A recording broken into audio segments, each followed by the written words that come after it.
eu une vision pour laquelle je compte même faire une vidéo pour la publier. Je n'avais pas compris la vision jusqu'à ce que je me remette à lire un livre que j'ai déjà lu 2 fois, mais que j'ai eu à cœur encore de lire. C'est le livre que je lis pendant ce mois. Dans la vision que j'avais, je raconte un peu, je vais en parler après dans une vidéo que je vais mettre sur internet. Je voyais le mois de avril, mai, juin.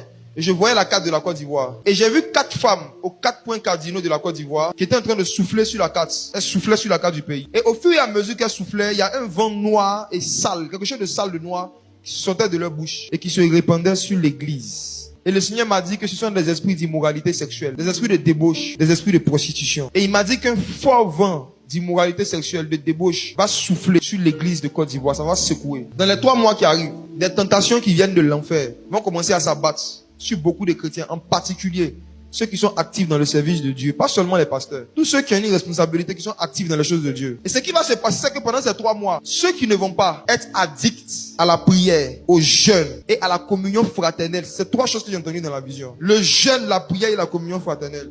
Ceux qui ne vont pas être addicts, qui ne vont pas chercher à développer une addiction, à prier, jeûner, être avec les frères et sœurs, prier, jeûner, être avec les frères et sœurs, ils vont se retrouver en train de faire des choses qu'ils n'ont jamais imaginées. Et après ces 3 mois, j'ai vu comment est-ce qu'une série de scandales a commencé à circuler sur la toile. Et dans la même période de ce trimestre, j'ai vu une guerre éclater entre 2 clans de pasteurs connus en Côte d'Ivoire. J'ai vu une guerre civile spirituelle. Je voyais des chrétiens en train de s'attaquer en commentaire, de se clasher en commentaire. Pourquoi? Parce que un pasteur a dit quelque chose par rapport à un autre pasteur. Et quelqu'un a répondu et c'est devenu quelque chose. Et j'ai vu la carte de la Côte d'Ivoire se séparer en 2. Il y avait 2 clans clairement qui se sont formés. Un des pasteurs des églises, des communautés qui marchaient ensemble avant. Ils ont fait 2 clans. Et maintenant, c'est comme si on imposait aux chrétiens dans les églises, genre, choisis ton camp. Si ce camp-là organise un programme, tu n'as plus le droit d'y aller. Si ce camp-là organise un événement, tu n'as pas le droit d'y aller. Si cette église, cette communauté fait quelque chose, on n'y va plus. Et ce que je voyais dans la vision, quand la carte de la Côte d'Ivoire se divisait en 2, j'ai vu un petit groupe de personnes qui, eux, n'étaient ni dans le camp de gauche, ni dans le camp de droite. Ils étaient dans les airs. Ils étaient au-dessus de la carte. Et quand le vent d'immoralité sexuelle soufflait, quand le vent de division, de calomnie soufflait, eux, ils étaient dans les airs. Et le Seigneur m'a dit que cette catégorie que tu vois, c'est ceux qui, pendant ces 3 mois, vont vaquer au jeûne, à la prière et à la communion fraternelle. Rien ne va les toucher dans tout ça. Et après ces 3 mois, il y a des programmes maintenant. Je voyais, on partait vers le mois d'août. Il y a des programmes maintenant qui vont commencer à être organisés. Et j'ai vu beaucoup de chrétiens quitter des églises, quitter des communautés, parce qu'ils étaient fatigués de venir et d'entendre que des palabres, des histoires. Celui-là a fait ça, celui-là a divorcé ici, s'est remarié là-bas, celui-là a fait ça. Ils étaient fatigués d'entendre. Et des chrétiens commençaient à chercher un endroit où on va juste leur parler de Jésus. Les gens étaient fatigués. Et j'ai vu une autre partie que je ne peux pas dire ici. Mais mes frères et sœurs, vous qui êtes là, qui entendez ça, écoutez-moi. Faites très attention dans les semaines et dans les mois qui arrivent à ce que vous allez faire de vos temps libres.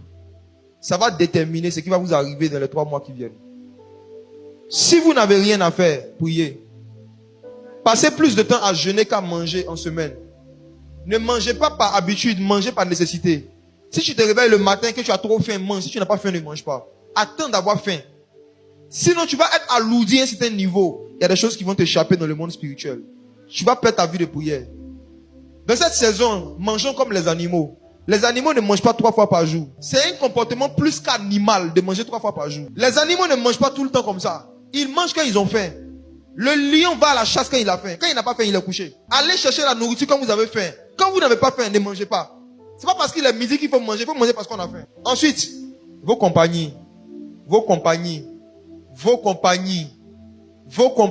1 Corinthiens 15, verset 33. Les mauvaises compagnies. Je parle comme ça ressemble à rien, mais je vous dis que il y a quelque chose de vilain, de triste, qui est en train d'arriver dans l'église de Côte d'Ivoire. C'est un mouvement démoniaque. C'est seulement ceux qui sont sur la tour. Ceux qui sont sur la tour. Ceux qui seront dans le jeûne, dans la prière. À cause de ça, je vais recommencer mes séries que j'ai postées il y a quelques mois, Addiction à la prière. Je vais en parler, je vais recommencer. Si Dieu nous donne de l'espace et des moyens, je vais organiser des veillées de sanctification. Je vais organiser des veillées où c'est veillées de repentance et de sanctification. Il va arriver des moments dans la veillée où chacun vient, on se met dans la prière de Dieu, tu sais ce que tu as fait. Chacun s'humilie, on prie. Et puis, tant que tu ne sens pas que tu es rempli du Saint-Esprit, la veille n'est pas finie. Ce qui est en train d'arriver sur le pays là, ceux qui ne vont pas se mettre dans le jeûne, la prière, la communion fraternelle, je vous dis, Beaucoup vont sortir de la foi. Beaucoup vont